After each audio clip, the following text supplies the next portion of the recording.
Hello and good morning दोस्तों, मैं Pankaj Kumar SC class में आज आपका हार्दिक स्वागत करता हूं। उठो लाल, अब आंखें खोलो, जीके जीएस लाया हूं, सिलेक्शन ले लो। आई होप दोस्तों आप सभी लोगों की सुबह जो है वो काफ़ी स्वस्थ रही होगी। सभी लोग बहुत अच्छे से तैयारी कर रहे होंगे, जोशो जुनून के साथ अपने माँ बाप का सपना तैयार कर रहे होंगे। ठीक है दोस्तों, हारना नहीं है। चलिए आज अपने जीके जीएस को और स्ट्रॉन्ग बनाते हैं और पर्यावरण से संबंधित कुछ महत्वपूर्ण स्टैटिक के प्रश्नों को हल करेंगे और उसको लर्न करेंगे। चैनल पर नए हो दोस्तों तो सब्सक्राइब करें, अपने दोस्तों के साथ शेयर करें। चलिए देर न करते हुए सेट शुरू करते हैं और क्वेश्चन नंबर 1 पर चलते हैं।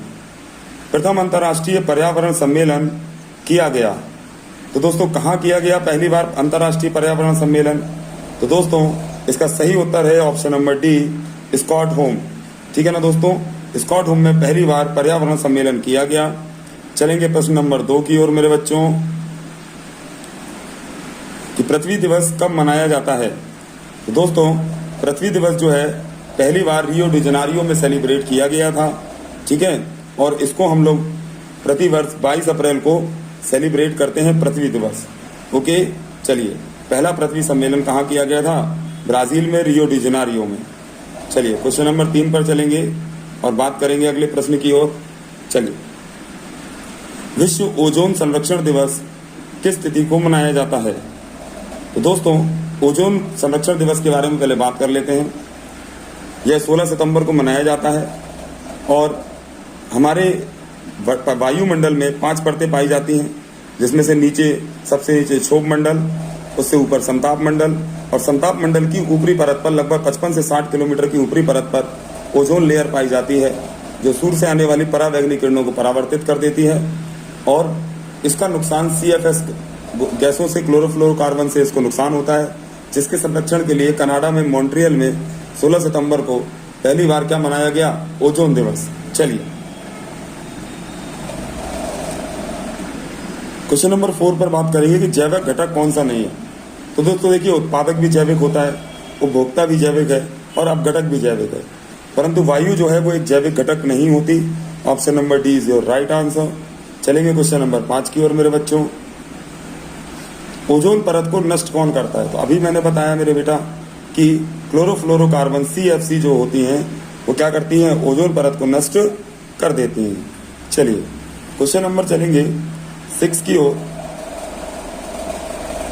लीजिए, प्रथम पृथ्वी सम्मेलन कहाँ पर आयोजित किया गया या कहाँ पर करी गई? तो दोस्तों मैंने अभी थोड़ी देर पहले ही आपको बता दिया था कि पहला पृथ्वी सम्मेलन जो है वो ब्राजील में रियो डी जेनेरियो में सम्मिलित किया गया। इसके लिए आपका आंसर हो जाएगा डी। चलते हैं क्वेश्चन नंबर 7 की ओर। तो क्योटो सम्मेलन कब हुआ था?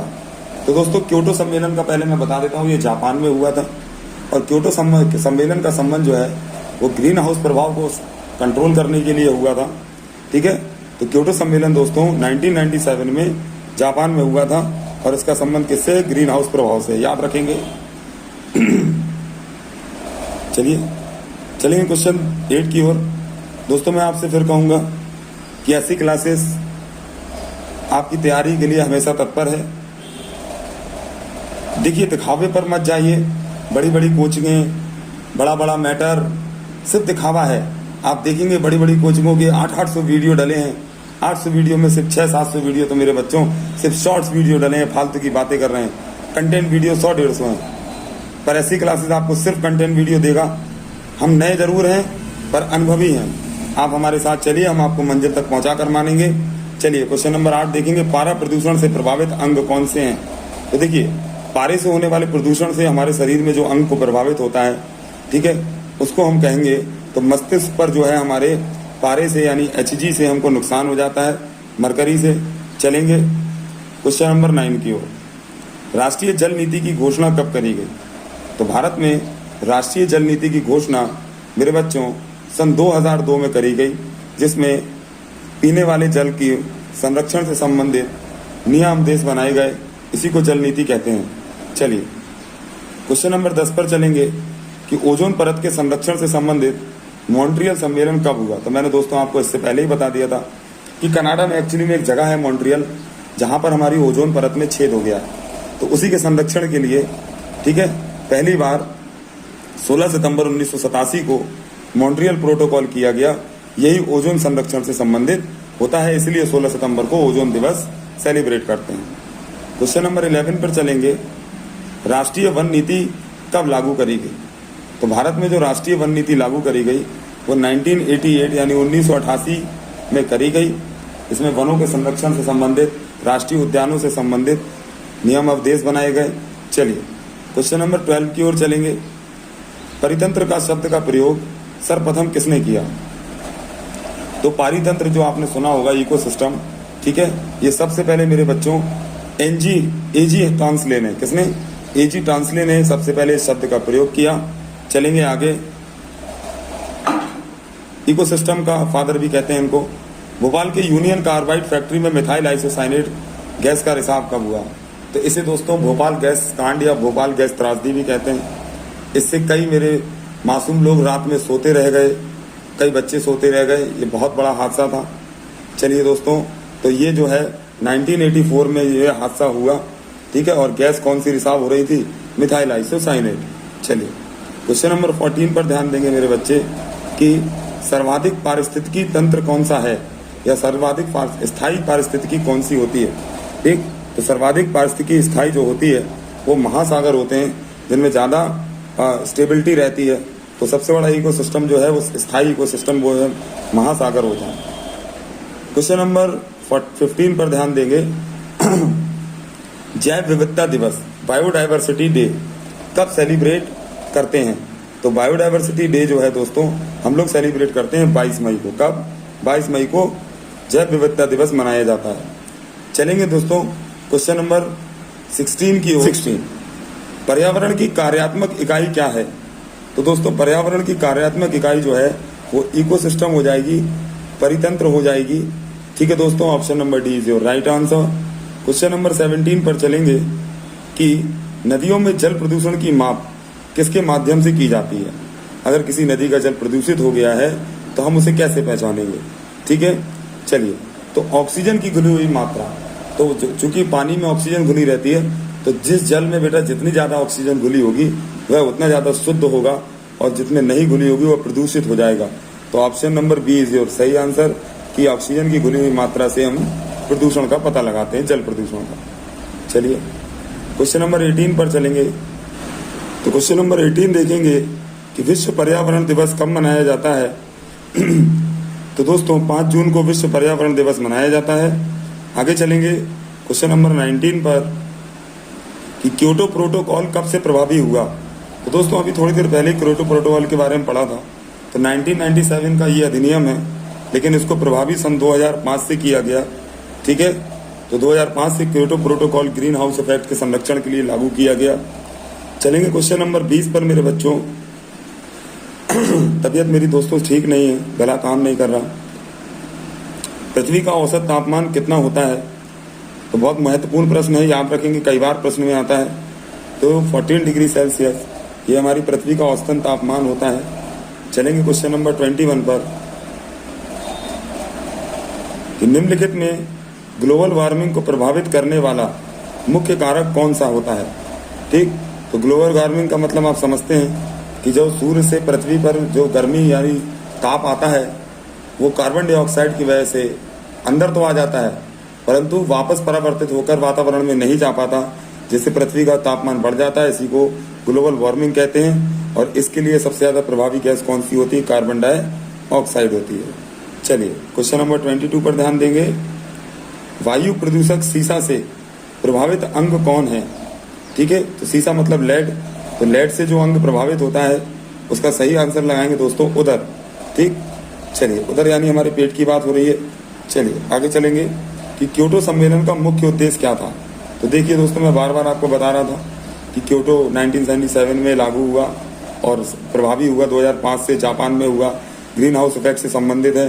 ठीक, पर अब यहाँ पर वो पूछ रहा है कि इससे मतलब मेन उसका उद्देश्य क्या था? तो ग्रीन हाउस इफेक्ट को बनाने के लिए सबसे ज्यादा गैस होती है जिम्मेदार कौन सी बेटा? CO2। तो ऑप्शन सी इज योर सही आंसर हो जाएगा। क्वेश्चन नंबर 24 पर बढ़ेंगे कि परितंत्र में ऊर्जा का मुख्य स्रोत क्या होता है? ठीक, इकोसिस्टम में जो मेन एनर्जी सोर्स होता है वो सबसे ज्यादा क्या होता है? सब दोस्तों, तो जो हमारे उत्पादक होते हैं, हरे पेड़ पौधे होते हैं, उनके लिए सबसे ज्यादा जरूरी क्या होता है बेटा?